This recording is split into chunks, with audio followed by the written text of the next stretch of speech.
Pakinggan naman natin yung sinasabi ni Panero tungkol sa mga kasasampang kaso daw kay PRD. DOJ daw ay naghahanda na, nag-iimbestiga na. Ito, pakinggan natin. Yung mga kriminal sa Davao at yung ginamit niya bilang presidente. Kaya lalo niyang pinalalakas yun sa pamamagitan ng pagkikwento na mamamatay tao siya ng mga kriminal. O yeah, pwedeng ganon. Or siniset niya lang yung trap sa kanila para magmukha silang tanjihe o dumb. And they will become dumber. Mas bobo ang labas nila kung mag-file sila ng kaso. Kasi yung admission na yun na sinasabi, it will not stand in court. It's a misnomer. Binigay mo na paliwanag patungkol doon sa, di ba? Humarap sa Quadcom Committee at maraming nag-arise na mga issues. Yung sabi nga, may ni-raise up ka ng mga bago, yung iba ni-recycle na. Patungkol pa rin ito doon sa extrajudicial issue at sinasabi nga nila na ina-admit daw ni former President Rodrigo Duterte. The second part, Attorney Sal, sabi mo, fixated sila sa na para ma-incriminate ang former president. What's your take on this, Attorney Sal? Ang problema sa kanila, wala namang bago sa mga sinabi ni Presidente Duterte. Walang sapon naman. He has been saying that since... Tsaka, ang ganda ng ginawa kasi ni PRD dito. Umamin, dininay, umamin, nagkwento, dininay. So, yung inconsistencies nung kanyang mga sagot. Sinabi niya meron, sinabi niya wala, sinabi niya nakapatay na siya, sinabi niya hindi. Ano mo yun, kung ikaw, sino doon ang paniniwalaan mo? Yung pag-amin o yung isang statement niya? Kasi sa bawat pag-amin niya, meron siyang counter statement na hindi naman niya inaamin. Pinabubulaanan niya. Inaamin niya tapos pinabubulaanan niya. So, sino doon ang pakikinggan mo? Yung inamin o yung pinabubulaanan? Tama o mali? Di ba? Kaya malilito ka. Kaya paano ka magsasampa ng demanda according doon sa mga sinabi niya sa Congress? Unang-una, sinabi din niya sa Congress na hindi totoo. So magsasampa ka ng demanda dahil sinabi niya na totoo, pero sinabi din niya sa parehas na inquiry na hindi totoo. So kung ako yung judge, teka, bakit ito lang ang kinapture mo? Sinabi din niya doon na hindi totoo eh. Di ba? Tsaka asan yung ebidensya natin? Kasi under oath siya dyan. Oo nga, under oath din siya eh. Na sinabi niyang hindi totoo eh. Nung sinabi niyang totoo, sinabi din niya na hindi totoo. So alin doon ang pagbabasihan natin? Kaya nga engot talaga itong mga nagsasabi na umamin na si PRD. Wala na, umamin na si PRD. Umamin nga siya pero may mga pagkakataon na dinideny din niya sa parehas na araw, sa parehas na hearing, sa parehas na inquiry. Ang problema kasi ng Congress, kaya pinaglaruan sila ni PRD, pare-parehas kasi yung mga tanong nila. Iba-iba lang yung nagtatanong. Bawa, tinanong na nito. Sinabi niya, oo, inaamin ko. Tapos biglang, sumunod na magtatanong, tinanong niya ulit yun. Sinabi naman niya na, hindi, totoo yan. So, paano na? Huli nyo na sana si PRD. Kung nung umamin siya, hininto nyo na yung pagtatanong nyo tungkol doon. Kasi napaamin nyo na siya. Hindi, tinuloy-tuloy nyo pa rin. Palibasa, may script nga kayo sinusunod. O nagkaletse-letse na. Inamin ko, hindi ko inamin, sinabi ko totoo, sinabi ko hindi totoo. So, sino doon ang pakikinggan natin? Paano tatayo yun sa korte? Besides, in writing ba yan? Specific, time, date, sinong tao, bla bla bla, pirmado ko? Hindi naman. May mga binanggit ba siyang pangalan sa Senate inquiry? Hindi naman. May binanggit ba siyang partikular na sitwasyon na nangyari talaga? Wala naman. Hindi ba? So, wala eh. Sabi, umamin siya kasi yun ang gusto nilang marinig. Kaya pinagbigyan, oo, umamin na siya para isampan niyo na yung kaso. Pero ang punto rito is, ganun katalino si PRD, alam niya na yung admission niya sa Congress, hindi pwedeng gamitin yan sa korte. Hindi pwedeng gamitin yan sa korte. Kasi sa korte, pagalingan ng abogado niyan, pagandahan ng istorya at kung sino nagsasabi ng totoo, doon yan. Diyan naman kasi sa Congress, wala namang mariresolve yan. Politika lang naman yan eh. Kaya nga pinaglaruan talaga ni PRD yung mga nandiyan dyan. He was a candidate for president as a mayor hanggang maging presidente, pareho lang naman sinasabi niya. Wala naman siyang itinago eh. Ngayon, pinipilit nila na umamin siya. Umamin daw. Unang-una, umamin daw siya sa reward. Eh, ang problema, hindi nila iniintindi yung paliwanag niya. Yung reward, wala. No such animal. Yun ang illegal. Kasi when you say reward, nagbibigay ka ng particular amount for a kill. Ibig sabihin, pag yung police may pinatay na suspected criminal sa drugs, bibigyan sila halimbawa ng 100,000. Yun ang illegal. Pero sinasabi ni Presidente, ang naibibigay sa kanila ay operational fund. Kung ang budget mo 100,000 at may natirang 10,000 pesos, hindi niya na tinatanggap yun na sinusoli sa kanya. Sinasabi niya, for the boys na, sige, magberienda na lang kayo. Whatever you will want to do with the 10,000, kayo.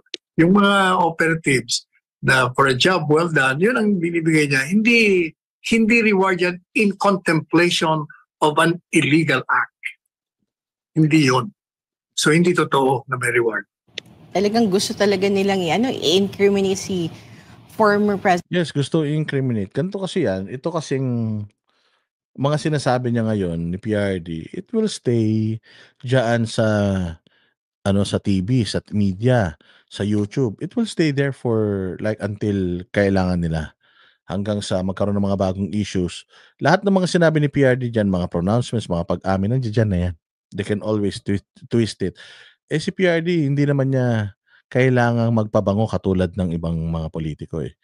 Pag ako, politiko ako, kailangan ko magpabango sa social media para makakuha ko ng simpatsya.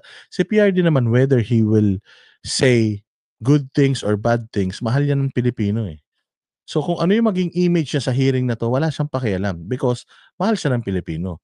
Kung ano man ang maging image niya sa mga mainstream media, wala siyang pakialam kasi nga naniniwala yung karamihan ng Pilipino sa kanya. Ang importante rito is, pagdating sa korte, naisampa na yung kaso na yan. Sino ang paniniwalaan ng korte? Yun lang ang pinaka-importante. Hindi yung kung sino yung masama at mabuti dito sa social media, masama at mabuti dito sa TV. Hindi na kailangan ni PRRD yung fame, yung kasikatan, yung magandang pangalan. Di na importante sa kanya yun. Basta ang importante sa kanya, kung ano ang gusto ng Pilipino, ibinigay niya. Yung serbisyo na kailangan ng Pilipino, ibinigay niya. So, yun ang importante sa lahat. At kung dating sa korte, kung papaano niya ipaglalaban yung kaso doon, kung papaano niya paniniwalain yung mga huwes doon na walang katotohanan lahat ng mga sinasabi nila din, yun. Yun ang importante sa lahat. Hindi yung image. Kasi yung mga politiko ngayon, lalo yung mga congressman na yan, very important sa kanila yung image. The Dutertes has nothing to lose. Si PRD has nothing to lose. Wala siyang wala nang mawawala sa kanya. Been president, nagme-mayor na nga lang ako eh. Kung matalo nga siya diyan sa wala rin problema sa kanya eh. Ang mawawalan naman yung mga taga Davao, hindi naman siya eh. 'Di ba? So wala na to, hindi na importante kay PRD, Inday Sara, Baste, Pulong yung image nila.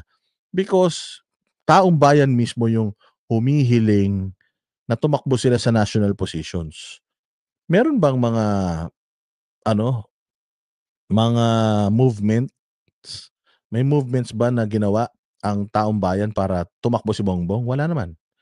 Meron bang Run Bongbong Run? Wala. Merong Run Sara Run, merong Run PRRD Run, pero walang Run Bongbong Run. Pinilit lang yung sarili niya sa atin. Yung mga anak ba ni Bongbong, sila Sandro, meron ka bang narinig na, Sandro, pagtapos ng tatay mo, ikaw naman. May ganun ba? Wala, di ba? O kasi nga, walang kwenta yung mga yan. Hindi naman talaga gusto ng mga tao yan. Ang gusto ng mga tao, si PRD. So whether you hate him or not, wala siyang pake. He has nothing to lose. Kung hindi tatakbo ang mga Duterte sa pamahalaan, it's our loss, hindi sa kanila. Walang mawawala sa kanila. Pag tumakbo si Inday, natalo siya, she'll just go back to Davao, become a mom sa kanyang mga anak, may mga negosyo siya. Pulong Duterte, same thing. May mga negosyo siya, mayaman siya, buhay siya. May mawawala sa kanya? Wala. Hindi naman nila pangarap yan eh. Tao lang naman na may gusto niyan eh. Pinagbibigyan lang naman nila ng tao eh, dahil yun ang boses eh. Si Baste, same thing. Pag hindi na siya mayor, sabi nga niya, "Okey na ako kahit konsehal lang ako basta nakakatulong ako sa bayan ko, dito sa probinsya namin, May negosyo si Baste, may mga negosyo siya, may mga legitimate siyang mga pinagkakakitaan. Simple lang ang pamumuhay nila pare-pareho, buhay sila. So, sino nawalan, tayo o sila? Tayo mawawalan. Kasi kapagka walang Duterte sa gobyerno, kapag walang Pastor Apollo Quiboloy sa gobyerno, ano mangyayari sa Pilipinas?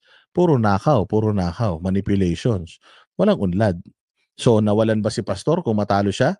Nawalan ba si Inday Sara kung matalo siya? Si PRD, Pulong, si Baste, mawawalan ba sila kung matatalo sila? No. Si Pastor Apollo Quiboloy, pag natalo, meron pa rin siyang Kingdom of Jesus Christ na pinamumunuan. At least makakapag-focus siya doon sa kanyang simbahan na talaga namang yun ang kanilang main na priority. Tama, mali?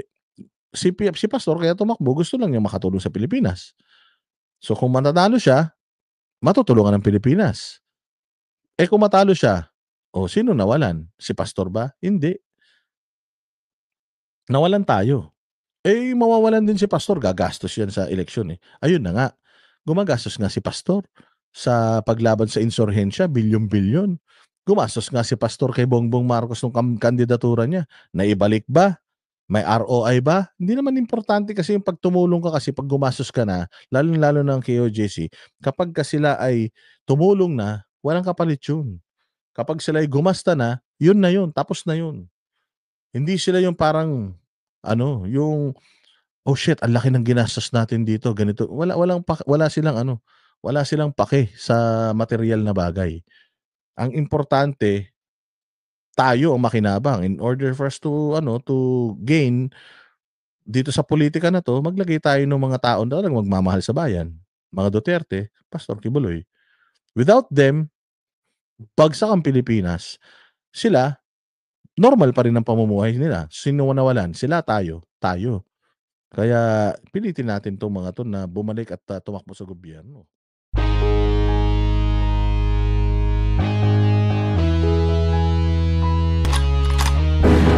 Yan ang Banateros, walang inuurungan. Pag tama palakpakan, pag mali ay babanatan. Yan ang Banateros, boses ng ordinaryong Pilipino. Banateros ay walang makakaawan. Walang inuurungan, Banateros ay tinutulungan. Mga ordinaryong Pilipino, bawat mali tinututukan. Handang ituwid mga baliko, kasagutan sa tanong matino.